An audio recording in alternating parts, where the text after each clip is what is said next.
Hello, welcome back. Welcome to my steak and kidney pie recipe. Oh mate, you're gonna love this one.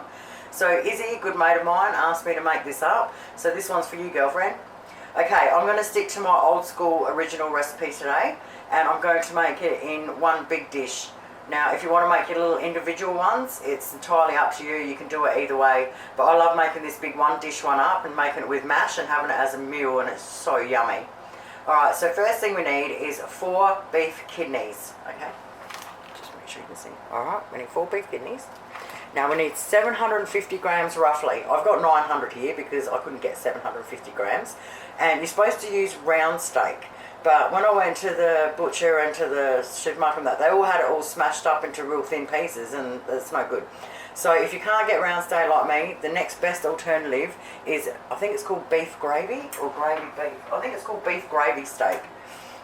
Now I would use this anyway because it's awesome for stewing, and that's basically what we're going to do today. So yeah, if you can get the gravy beef, get it. Okay, we're going to need 1 brown onion. We're going to need a bunch of flat leaf Italian parsley. We're going to need some get off fly. Oh, I can't win today. We're going to need some thyme, some flour, some tomato paste, Worcestershire sauce, olive oil, red wine, chicken stock, about 9 mushrooms, and make sure you wash them and get all the dirt off them. A little slab of butter, about 30 grams, your pie dish or whatever dishes you want to use if you want to make your individual ones. And let's get cracking. So first thing we'll do is cut up our kidneys. So we get our kidney, cut it in half. I like doing them this way so you can see. Then cut out, see this little white bit here? Cut that out. Oh my God, fly, you're gonna die. Alright, once you've cut the little white bits out, slice them up as big or as little as you like. I like doing them in a reasonable size. So you know, you can get your kidney in there. Okay, so I'm going to cut them like that. Alright, and just stick them in a bowl for a minute. Keep going and do all your kidneys. Next thing we do is cut up our steak. Now what we want to do is just cut off any fat bits that are on there. Alright, cut all them off. Clean it up. And then you want them in just like little 2 centimetre. Alright, like that. We want them like that, okay? That size. So chop them all up, clean them up, chop them all up and stick them in the bowl as well. Then just cover it up and stick it in the fridge for a minute while we get everything else ready. Okay, so I peeled and chopped up the onion. And then for the mushrooms, alright, just take the stem off. And now it's up to you how big or small you want them. If you want nice big slices, slice them nice and big. If you want a small, slice them small. So I'll usually slice them this way, like a saw. And then I'll cut them once down the middle, like a saw. Okay, so cut them all up and get them in a bowl ready to go. Now everything's chopped. We want to put 1/4 of a cup of plain flour into a freezer bag. Chuck all our meat in there. Make it so there's air in it. And just keep tossing and tossing and tossing. And we are now ready to cook. Yeah, baby. To cook this, we're going to need a big frying pan with a lid. It has to have a lid on it, alright? So the first thing we want to do is we want to heat up our pan on medium heat. We want to stick in, say, roughly a tablespoon of olive oil. We want to throw in our onion. Now we just want to cook it for a couple of minutes until it's see-through. Once it's see-through, we're going to take it all out of the pan. Our onions out of the pan. We're going to put in our 30-gram lump of butter. And we're going to chuck all our meat in, and we're just going to brown it for a couple of minutes. So get it, just grab your bag and just chuck it in little handfuls.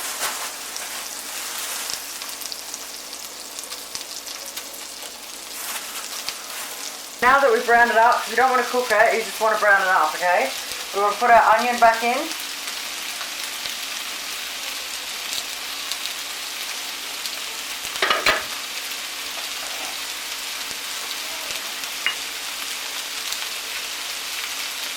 Now it's up to you how much you use. You can use between 1/4 and 1/2 cup of red wine, but I like just using 1/4. Now we want to boil the shit out of that for a couple of minutes and make sure that we cook that wine out. Make sure you keep tossing it around. Alright, we're a couple of minutes later. Scrape that bottom. Right, we've definitely cooked that wine out now. You do not want the taste of uncooked wine in there. Alright, next thing we need to do is we want to chuck in 1 tablespoon of Worcestershire sauce and 1 tablespoon of tomato paste. Mix it in really well. Oh, that smell, oh my gosh. Once we've got it mixed in really well, we're going to put 1 cup of chicken stock in. Now we add our mushrooms. Half a teaspoon of our thyme.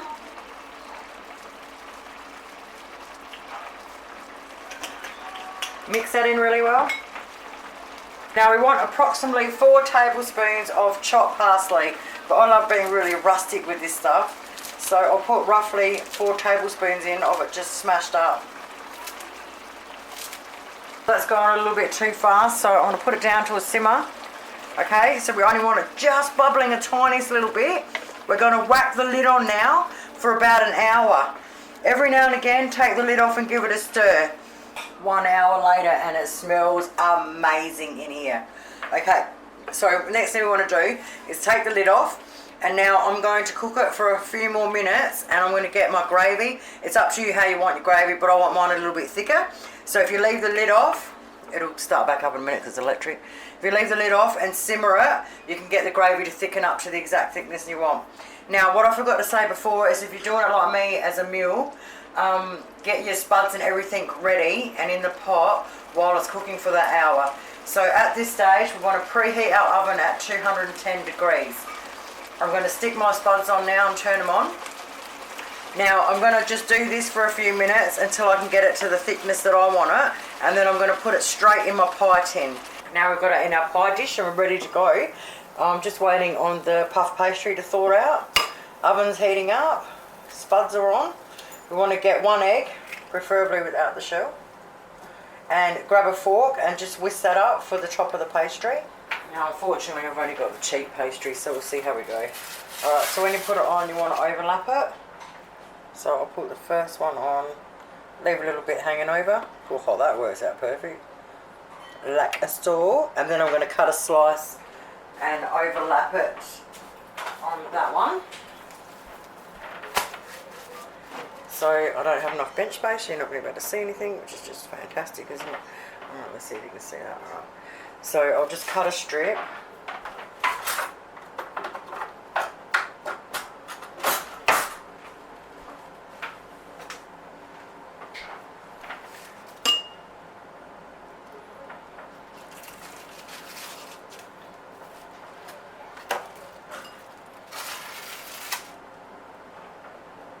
And I'll just put that on and just overlap it a little, like so.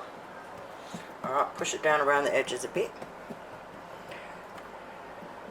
Now the next thing I want to do is I'm just going to do it a little bit fancy, and I'm just going to cut some skinny strips. See how this works. Then I'm just going to layer them on over the top. What have I got here? 1, 2, 3, 4, 5.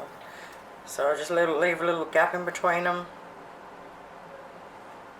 It's just as a deco thing, plus you can never have too much pastry, can you?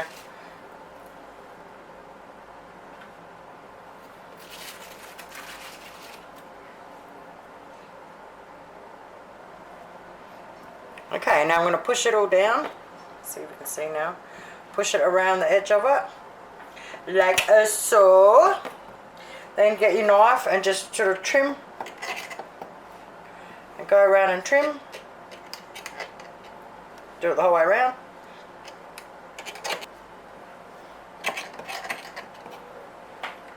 Pull off all the little bits. Wow, yum. Just push it down around the edges a little bit, make sure it's nice and firm. Oh, look at this, mate. Ain't not bad, is it? Probably can't see properly. I don't know why this camera does not like white stuff. Okay, egg over the top. Don't be scared to use it. Oh yeah, baby. I love this sort of cooking. It's just so hearty and yummy. Alright, spuds are starting to crank now. That's awesome.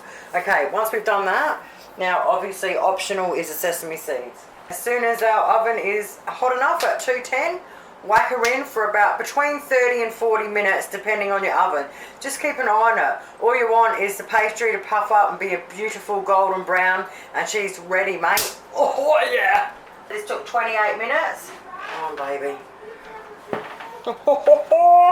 We've got ourselves a little stunner. Alright, so I'm going to leave it sitting there smelling beautiful while I get my mash ready. Let's plate this up. Mash first. Now I'm going to do it into a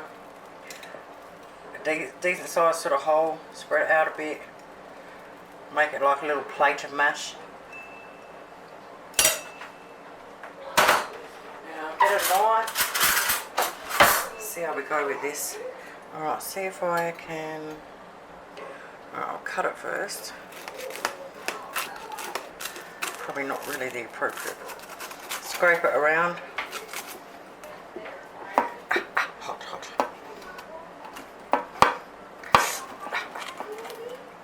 Alright, get a better knife. Bit of serrated one, see if that works. Alright, cut my square out.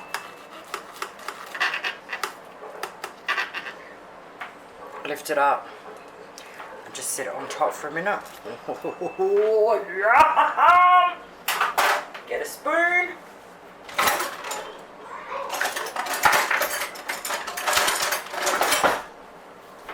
Spoon it onto the mash. Oh yeah, baby.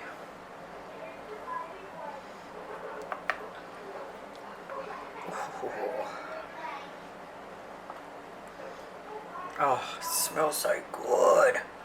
Please.